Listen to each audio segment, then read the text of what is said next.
మీడియాకు నమస్కారం. ఈరోజు తెలుగుదేశం పార్టీ నాయకుడు ఎమ్మెల్సీ ఇక్బాల్ గారు కొన్ని విషయాలపైన మాట్లాడడం జరిగింది. ఇక్బాల్ గారు, మీరు ఒక ఐజీ హోదాలో రిటైర్ అయిన మనిషి. మీరు మీడియా ముందుకు వచ్చి తప్పుదావ పట్టించే ప్రయత్నం చేయకూడదు అని చెప్పి మీకు తెలియజేసుకుంటున్నాను. మీకు ఫస్ట్ ఆఫ్ ఆల్ మీరు అర్థం చేసుకోవాల్సింది ఏమి అంటే 2019 ఉండని 2024 ఉండని కంప్లీట్ ఎలక్షన్ జరిగేది ఎలక్షన్ కమిషన్ ఆఫ్ ఇండియా ఆధ్వర్యంలో జరుగుతుంది. మా ఆఫీసర్లు మీ ఆఫీసర్లు అనేది ఉండదు. అసలు ఎక్కడ కూడా ఫియర్ లేకుండా, ఎవరిపైన కూడా డిస్క్రిమినేషన్ చేయకుండా, ఏది భేదాభిప్రాయాలు లేకుండా చాలా ట్రాన్స్పరెంట్ వేలో ఎలక్షన్ జరిపించే బాధ్యత ఎలక్షన్ కమిషన్ ఆఫ్ ఇండియాది. ఎలక్షన్ కమిషన్ ఆఫ్ ఇండియా దానికి అనుగుణంగా వాళ్ళకు కావాల్సిన మనుషుల్ని పెట్టుకొని ఎలక్షన్ చేసుకుంటుంది. ఈరోజు కూడా మేము చెప్తున్నది అదే.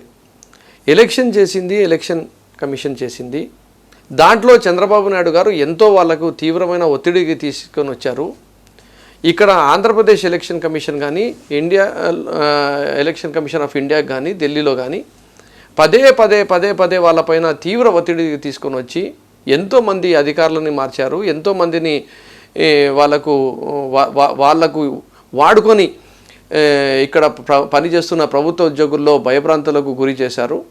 అయినా మేము చాలా ఓపికతో మేము ఖచ్చితంగా గెలుస్తున్నాము, మేము మంచిగా పనిచేసినాము, ప్రజలు మమ్మల్ని దీవిస్తారు, ప్రజలపైన భారం పెట్టుకున్నాము, దేవునిపైన భారం పెట్టుకున్నాం కాబట్టి మేము ఎక్కడ కూడా ఆయన చేసిన ఎలాంటి కుట్రకు కూడా దానిని ప్రజలే తిప్పికొడతారు అని చెప్పి ఒక ధైర్యంతో ముందుకు వెళ్ళాం. కానీ మేము ఎక్కడ కూడా శిఖండి రాజకీయం చేయలేదు.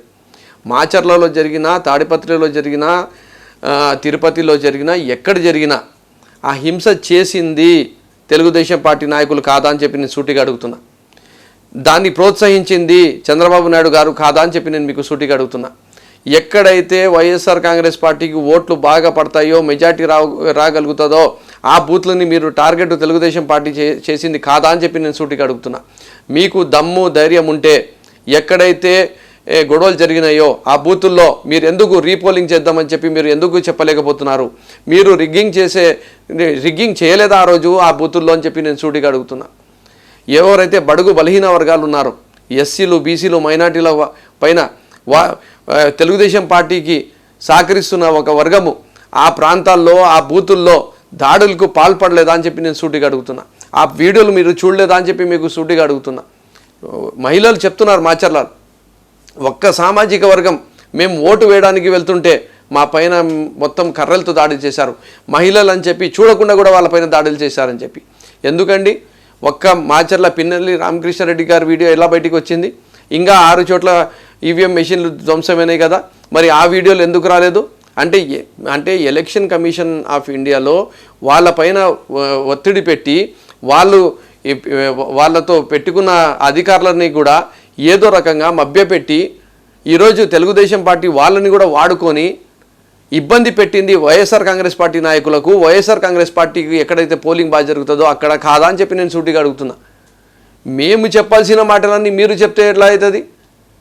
మీకు నిజంగా సిగ్గు శరం ఉంటే ఇలా మాట్లాడతారా? మీరు ఏం మాట్లాడుతున్నారు? మీరు ఎలక్షన్ కౌంటింగ్ రోజు మీరు పోలీస్ అధికారులని చూసుకుంటాము, మేము మా కూటమి దీంట్లో పరిపాలన వస్తుంది, అధికారంలో వస్తుంది, మీకు భయభ్రాంతులు కావాల్సిన అవసరం లేదా? అంటే election commission of India duty కూడా మీరే చేసేసుకుంటారా? Election commission of India duty అది ప్రతి ఒక్కరికి కాపాడుకోవాల్సిన అవసరం వాళ్ళకు ఉన్నది. క్యాండిడేట్ ఉండని, అధికారులు ఉండని, ప్రజాస్వామ్యానికి కాపాడాల్సిన బాధ్యత ఎలక్షన్ కమిషన్ది ఉంది. మీరు ఏదైనా చెప్పాలంటే ఎలక్షన్ కమిషన్కి చెప్పాలి. పోలీస్ అధికారులు కూడా ఎక్కడైతే ఈ ఎలక్షన్ కమిషన్ ఆఫ్ ఇండియా కానీ అధికారులకు కానీ తెలుగుదేశం పార్టీ వాళ్ళు ఎక్కడైతే వాళ్లకు ఓట్లు పడవు అని చెప్పి అనుకుంటారో అక్కడ ఏదో రకంగా వైఎస్ఆర్ కాంగ్రెస్ పార్టీ వాళ్ళకు ఇబ్బంది పెట్టినారు. వైఎస్ఆర్ కాంగ్రెస్ పార్టీకి ఎక్కడైతే ఇబ్బంది పెట్టాలో దాంట్లో వెనుకలో ఏదో కుట్ర జరుగుతుంది అని చెప్పి మేము నమ్ముతున్నాం. ఈ రోజుకి కూడా అవి కూడా అన్నీ బయటికి వస్తాయి, ఖచ్చితంగా బయటికి వస్తాయి. అన్ని వీడియోలు వస్తాయి, ప్రతిదీ రికార్డెడ్ ఉంది, ఖచ్చితంగా కోర్టులు ఉన్నాయి. మాకు మీరు మాట్లాడే అబద్ధాలపైన దానిపైన క్లారిటీ ఇవ్వడం వస్తుంది, తీసుకొని రావడం వస్తుంది, కోర్టులోకి వెళ్ళడం వస్తుంది, మేము మా న్యాయ పోరాటం చేస్తాము. అయినా మీకు అసలు మీరు ఎవరు, మీ లెక్క ఎంతమంది పోలీసు అధికారులు ఈరోజు రిటైర్ అయిపోయి ఇంట్లో కూర్చున్నారు? జగన్మోహన్ రెడ్డి గారు మీకు పిలిపించి మీకు ఒక ఎమ్మెల్యే సీట్ ఇచ్చి మీరు ఓడిపోతే ఆ రోజు అక్కడ ఎలక్షనీరింగ్ సరిగ్గా చేసుకోలేక ఓడిపోయిన తర్వాత కూడా లేదు ఒక ఆఫీసరు మమ్మల్ని నమ్మి ముందుకు వచ్చినాడు అని చెప్పి ఒక్కసారి ఎమ్మెల్సీ ఇచ్చి రెండోసారి ఎమ్మెల్సీ ఇస్తే మీకన్నా ఎక్కువగా ఇంకా పనిచేసిన నాయకులు, మైనార్టీ నాయకులు ఎంతోమంది ఉన్నారు రాష్ట్రంలో, వాళ్ళకి ఇవ్వలేదు ఎమ్మెల్సీ. కానీ మీకు ఒక్కసారి కాకుండా 2 సార్లు ఇస్తే పాముకు పాలు పోసినట్టు అయిపోయింది. ఈరోజు మీరు చంద్రబాబు నాయుడు గారి పక్కన కూర్చొని ఇలా మాట్లాడతారా? ఏం చెప్తే అలా స్క్రిప్ట్ మాట్లాడతారా? మీరు కాదా చంద్రబాబు నాయుడు గురించి చెప్పింది? మీరు కాదా ఆయన హయాంలో ఐజీగా ఉండింది? మీరు కాదా బయటికి వచ్చి చెప్పింది చంద్రబాబు నాయుడు అధికార దుర్వినియోగం చేస్తున్నాడని చెప్పి? మీరు కాదా చంద్రబాబు నాయుడు గవర్నమెంట్ ఫెయిల్యూర్ అని చెప్పింది? మీరు కాదా చంద్రబాబు నాయుడుకి అసలు పరిపాలన రావడం లేదు అని చెప్పి ఈరోజు మీకు సీటు ఇవ్వలేదు, మీకు ఎమ్మెల్సీగానే గౌరవబద్ధంగా చూసుకున్న తర్వాత కూడా మనసులో పెట్టుకొని చంద్రబాబు నాయుడు మెప్పు కోసం మాట్లాడుతుంటే ఈ వయసులో మీకు అవసరమా ఇది?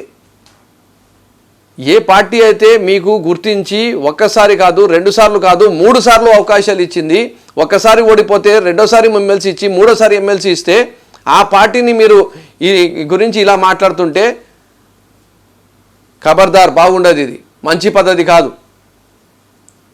మీరు ఏదైనా ఉండని వాస్తవాల గురించి మాట్లాడితే ఖచ్చితంగా వింటారు, కానీ మీరు అవాస్తవాలు, అబద్ధాలు, అబాండాలు వేసే ప్రయత్నం చేస్తే మాత్రం ఖచ్చితంగా వైఎస్ఆర్ కాంగ్రెస్ పార్టీ నాయకులు ప్రతి ఒక్కరు కూడా తీవ్రంగా దానిపైన స్పందిస్తాం. ఎందుకంటే మీరు చేసింది ఏమీ లేదు పార్టీ కోసం, పార్టీ మీకు చేసింది. అయినా ఈరోజు మీరు తెలుగుదేశం పార్టీ పక్కన పోయి కూర్చున్నారు. తెలుగుదేశం పార్టీ పైన మీరు పోరాడాల్సింది పోయి ఈరోజు తెలుగుదేశం పార్టీ పక్కన కూర్చొని మా పైన రాళ్ళు వేస్తుంటే మేము ఊరుకుంటామని చెప్పి అనుకుంటున్నారా మీరు? అది కూడా అబద్ధాలు చెప్తారా మీరు? మీ వయసుకి తగినట్టు మీరు చాలా గౌరవబద్ధంగా హుందాతనంతో మీరు ఉండేది ఉన్నట్టు వాస్తవాలు మాట్లాడాలి. మీరు విద్య గురించి మాట్లాడుతున్నారు. అసలు మీకు కాదు, తెలుగుదేశం పార్టీలో ఏ ఒక్క నాయకునికి కూడా విద్య పైన మాట్లాడే హక్కు లేదు. బైజూస్కి ఇచ్చిన దాంట్లో స్కామ్ ఉందా? ఏమన్నా మాట్లాడితే మీకు అర్థమవుతుందా? భారతదేశంలోనే కేరళ మోడల్ ఉండింది, ఢిల్లీ మోడల్ ఉండింది, కానీ ఈరోజు భారతదేశంలోనే Andhra model is the best model reforms education సెక్టర్లో, విద్యలో అని చెప్తున్నారు. ఈరోజు ప్రతి స్కూల్ నుంచి కాలేజ్ వరకు స్కాలర్షిప్, మన అమ్మఒడి నుంచి జగనన్న విద్యా దీవెన వరకు, ట్యాబ్స్ నుంచి ఈ టోఫెల్ ఇంగ్లీష్ వరకు, ఇంగ్లీష్ మీడియం నుంచి మొత్తం స్కూల్ డెవలప్మెంట్ వరకు ఇంత బ్రహ్మాండమైన విద్యా వ్యవస్థని తీర్చిదిద్దుతే జగన్మోహన్ రెడ్డి గారు, దానిపైన కూడా మీరు మాట్లాడతారా? చాలా బాధాకరం ఇది.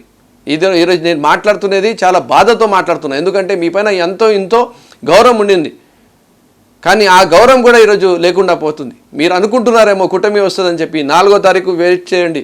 ప్రజలు సిద్ధంగా ఉన్నారు మరొక్కసారి జగన్మోహన్ రెడ్డి గారిని గెలిపించుకోవాలని చెప్పి. ఆ రోజు అందరు విషయాలు తెలుస్తాం ఖచ్చితంగా. తర్వాత అన్నిటిపైన మేము కూడా స్పందిస్తాము, మొత్తము లోతుగా వెళ్తాము.